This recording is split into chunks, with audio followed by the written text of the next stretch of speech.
Hello friends, welcome back to my channel. How are you all? I hope कि आप सभी अच्छे होंगे। तो फ्रेंड्स, हो गई थी एक और नई दिन की शुरुआत, और इधर दिन की शुरुआत जो है पूजा से हो रही है।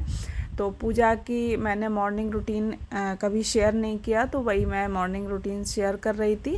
तो इस तरीके से बस गोपाल जी को उठा दिया था। अब मैं उनको जल पिलाऊंगी थोड़ा सा, देन उसके बाद फिर मैं उनके स्नान की तैयारी करूँगी। तो इधर मैंने एक पाटा लगा लिया था, इसी तरीके से करती हूँ। उसके ऊपर एक कपड़ा बिछा के देन उसके बाद जिस पात्र में मैं उनको स्नान कराती हूँ वो रख के देन उसके बाद मैं उसमें फ्लावर वगैरह डालूँगी। तो अभी शिव जी का वो चल रहा है, सावन का महीना।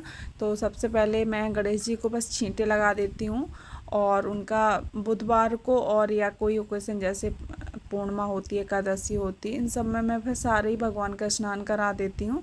लेकिन डेली मैं सिर्फ लड्डू गोपाल, शिव जी और शालिग्राम का ही स्नान कराती हूँ। तो इस तरीके से मैंने सबसे पहले गणपति जी को सब मतलब छींटे लगा के उनका पूजन कर दिया। उसके बाद मैं शिव जी का स्नान कराऊंगी। तो शिव जी शिवलिंग है छोटे से, तो फिर मैं उनका स्नान करा दूंगी। उसके बाद ये जो जल रहेगा वो किसी पौधे में डाल दूंगी, प्लेट धो के। अब मैं प्लेट को तैयार करूंगी भगवान गोपाल जी की स्नान के लिए। तो इसमें भी मैं फूल वगैरह डाल दूंगी और स्वास्तिक वगैरह बना के तुलसी पत्र एक डाल के देन उसके बाद फिर मैं उनको इसमें विराजमान करूंगी। देन उसके बाद फिर मैं उनका स्नान कराऊंगी। तो इसी तरीके से हमारा जो है डेली का रूटीन रहता है उनके स्नान का।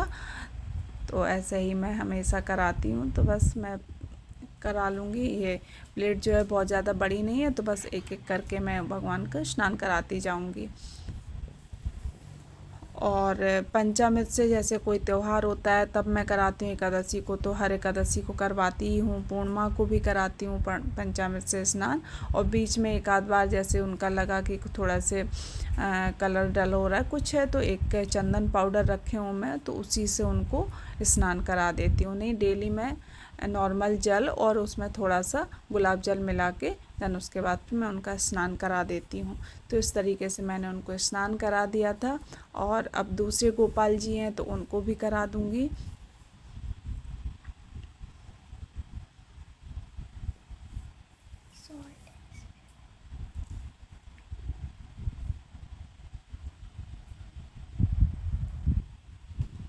बस भगवान जी का स्नान हो गया था। अब मैं पहुँच लिया उनको अच्छे से। अब मैं उनको वस्त्र धारण करा दूंगी। तो संडे का दिन था, तो संडे को मैं उनको ऑरेंज कलर के वस्त्र धारण कराती हूँ। तो बस उनका श्रृंगार करूँगी। अब यही मेरा डेली का रूटीन रहता है। तो उनको माला वगैरह पहना दूंगी, और एक चैन तो गोल्ड की चैन और कान में और हाथ पैरों में चांदी के हैं, तो वो कंटिन्यू पहने ही रहते हैं। ऊपर से फिर जितना भी आपको माला हार जो भी उनको पहनाना वो फिर बाद में मैं पहना देती हूँ। लेकिन ये वो मतलब पहने ही रहते हैं बराबर। तो बस उनको आईब्रो वगैरह भी मैं उससे आईलाइनर जो होता है ना उससे लगा देती हूँ। और इधर उनको तिलक कर रही हूँ। तो तिलक इस तरीके से उनका पूरा जो श्रृंगार है वो कर लूँगी। शिव जी को भी जो त्रिपुंड वगैरह बनाते हैं वो सब बना के ओम लिख के और शिवलिंग को मैं उनके स्थान पर विराजमान करूँगी। और इधर शालिग्राम जी हैं, तो शालिग्राम जी को चंदन से ही मैं उनका पूरा फेस बनाती हूँ डेली। तो कभी ये नहीं भी बना पाते, जल्दी में होते हैं कभी, तो उनको सीधा एक टीका ही लगा देते, लेकिन कोशिश करते इस तरीके से उनका फेस बनाते हैं शालिग्राम जी का। फिर तो अच्छा लगता है पूजा करने में। और मंदिर में भी वो बैठे होते हैं उनके से मतलब फेस टू फेस उनको देखते हैं ना, तो बड़ा अच्छा लगता है। तो इस तरीके से मैं इसलिए बना देती हूँ। तो बस उनकी जगह पे जो है उनको विराजमान कर दूँगी। भगवान जी का श्रृंगार हो गया था। अब बाकी के उनके बाल वगैरह भी रह गए थे, तो उनको लगा के दैन उसके बाद फिर मैंने उनको और जो फ्लावर वगैरह थे, फ्रेश फ्लावर सुबह मेरे हस्बैंड लेके आए थे, तो बस मैं उनको फ्लावर वगैरह सब कुछ अच्छे से उनका श्रृंगार कर दूँगी। तो जैसे इस टाइप के जब फ्लावर होते हैं ना, तो मैं फिर वैसा मुकुट पगड़ी वगैरह नहीं लगाते हैं, थोड़ा सा इस तरीके से डेकोरेट उनको मतलब बहुत अच्छे फ्लावर से ही उनका मतलब श्रृंगार पूरा कर देते ना, तो बड़े खूबसूरत लगते हैं। खूबसूरत तो वो वैसे भी हैं ही, लेकिन एक अपने साइड से भी बड़ा अच्छा लगता है कि उनको मैंने इस तरीके से तैयार किया, श्रृंगार किया, उनका बड़ी खुशी मिलती है। तो बस इस तरीके से मैं सारे भगवान जी को फ्लावर वगैरह भी समर्पित कर रही हूँ, और सारे भगवान जी को मैंने चंदन वगैरह सब कुछ लगा दिया था पहले ही। वीडियो फिर बहुत बड़ी हो जाती है अगर एक एक एक एक करके हम सारा चीज़ रिकॉर्ड करेंगे ना, तो इस तरीके से बस अब मैं उनको प्रसाद लगा दूँगी और उनकी आरती वगैरह कर लूँगी। तो इधर मैंने आज मॉर्निंग में दूध और पपाया का प्रसाद लगाया था।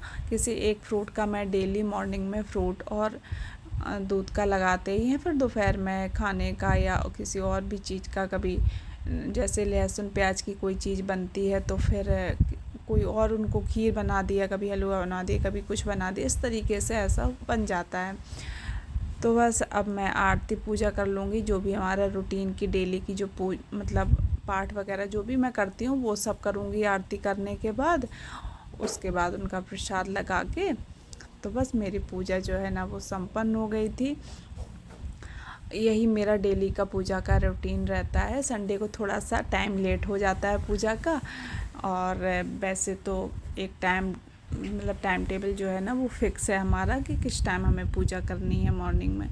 और बस फिर मैं उसके बाद किचन में आई ब्रेकफास्ट बनाने के लिए। तो इधर मैं बना रही थी आज पोहा, बच्चों को पोहा खाने थे, तो पोहा बना रही थी। पोहा वही सादा सिंपल रेसिपी है, बट मैंने कहा बना ही रही हूँ तो फिर रेसिपी शेयर कर देती हूँ। तो मैंने प्याज कट कर लिया था, और लाल मिर्च जो फ्रेश वाली होती है वो कट कर ली, उसकी जगह पे आप ग्रीन चिली भी ले सकते हो। और टमाटर कट किए थे, कड़ी पत्ता लिया, मूंगफली के दाना जो कच्चे वाले होते हैं उनको मैं फ्राई कर रही थी। और इधर मैंने पोहा को वॉश करके, और देन उसके बाद जो बेसिक मसाले सारे होते हैं ना, धनिया पाउडर, हल्दी पाउडर, नमक और लाल मिर्च पाउडर, वो सब मैंने उसमें ऐड कर दिए। अब मैं ऐड कर रही हूँ उसमें एक नींबू, और इस तरीके से मैं मिक्स कर दूँगी। तो जो पोहा ना है वो बिल्कुल खिले खिले बनते हैं, बहुत ही बिल्कुल ना चिपकते हैं ना कुछ होता है, बिल्कुल खिले बनते हैं। तो बस मूंगफली भी फ्राई हो गई थी। दैन उसके बाद ऑयल में मैंने जो सरसों होती है वो मैंने डाल दी, और हींग डाल दी थोड़ी सी। उसके बाद मैंने रेड चिली जो कट करके रखी थी वो डाली, अनियन डाला, और डाल दिया मैंने कड़ी पत्ता। अब मैं इनको भून लूँगी, गोल्डन ब्राउन हो जाएगा। उसके बाद फिर मैं डाल दूँगी इसमें टमाटर। तो आप चाहो इसमें आलू भी ऐड कर सकते हो, बट मैं ऐसे ही सादा बना रही थी विदाउट आलू के। तो बस इस तरीके से ये टमाटर थोड़े से गल जाएंगे, और टमाटर गलने का सबसे अच्छा तरीका है कि उसमें थोड़ा सा नमक ऐड कर दो। अगर आप और कोई चीज़ में नमक उसमें भी डाल रहे हो तो उस हिसाब से आप उसमें थोड़ा कम रखो, टमाटर में थोड़ा सा ऐड कर दो। तो टमाटर जो है ना वो बहुत जल्दी सॉफ्ट हो जाते हैं। और बस मैंने थोड़ा सा कवर कर दिया था, तो वो मसाला अच्छे से मिक्स हो गया था, टमाटर भी सॉफ्ट हो गए थे। उसके बाद फिर मैंने पोहा डाल दिया, और पोहा सब मिक्स करके अच्छे से अब मैं 2 मिनट के लिए और कवर करके रख दूँगी पोहा को। और इधर मैं बना रही थी बच्चों के लिए स्ट्रॉबेरी मिल्क शेक। तो मैंने स्ट्रॉबेरी के ना क्यूब्स बना के रखे थे फ्रीज़र में, क्योंकि वैसे रखे रहती ज़्यादा क्वांटिटी में आई थी तो फिर वो ख़राब हो जाती हैं। तो इस तरीके से मैं बना के जब भी बच्चों का मन करता तो मैं इस तरीके से फिर उनको डाल के उसमें मैंने दूध ऐड किया, शुगर ऐड की, और जो स्ट्रॉबेरी क्यूब्स बना के रखे थे वो ऐड की, और बन गया है मिल्क शेक बच्चों के लिए। तो मैं बच्चों को दे दूँगी मिल्क शेक। और बस इधर पोहा बन रहे थे, और एक साइड मेरी और हस्बैंड की चाय भी बन रही थी साथ में। तो ये पोहा जो है बन के तैयार हो गए थे बिल्कुल। और एक बार चला लूँगी 1 से 2 मिनट तक इस तरीके से। और आप चाहो तो ऊपर से भी थोड़ा सा नींबू और ऐड कर सकते हो, अगर आपको थोड़ा सा खट्टा पसंद है तो। और बस इधर मैं सर्व कर लूँगी। और इसमें थोड़ी सी मूंगफली ऐड कर दी। मूंगफली साथ में नहीं डाली मैंने, क्योंकि फिर उसमें डल जाती, वो गर्म रहती है, फिर वो सॉफ्ट होने लगती हैं। और इधर मैंने डाल दिया उसमें थोड़ी सी आलू भुजिया और धनिया पत्ती, और हमारे पोहा जो है ना बिल्कुल बन के रेडी हो गए थे, बहुत ही टेस्टी बने थे। तो बस फिर दोपहर का ये लंच का टाइम हो गया था। फिर बीच में मैंने कोई वीडियो रिकॉर्ड नहीं की, बाकी के थोड़े बहुत जो काम थे पेंडिंग वो सब मैंने किए। देन उसके बाद इधर मैं किचन में फिर से आई लंच बनाने के लिए। तो लंच में मैं बना रही थी सरसों का साग और बैगन टमाटर प्याज की सब्जी। तो सरसों का साग एक साइड मैंने कट करके उसमें धनिया और थोड़ी सी हरी मिर्च, लहसुन, अदरक सब डाल के, थोड़ा सा नमक डाल के उसमें मैंने उसको मतलब पकने के लिए रख दिया था कुकर बंद करके।